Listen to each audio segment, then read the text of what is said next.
Nandito ako sa ano. Ito yung bagong bubuksang restaurant ng boss ko. Sa Green Hills. Ayan, malapit siya sa Green Hills. So, yan. Parang pang ang hirap dito kung dito ako assign. Oh my God. Ayan. Matao naman kasi mukha namang ano. Ayan, hindi ko alam. So, maganda yung ano niya. Yung lugar. Ayan o. So, maganda yung nakuha ang lugar ni Sir dito. Ayan. Malapit siya dito.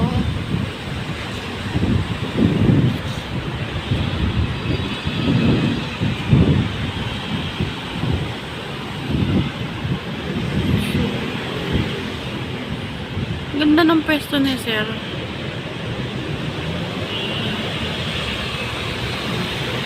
Ayan, papalitan naman yung pangalan na yan. Yan yung dating may ari niyan. Pasok tayo sa loob. Oh, ito. Ayan. Ginto ang ano.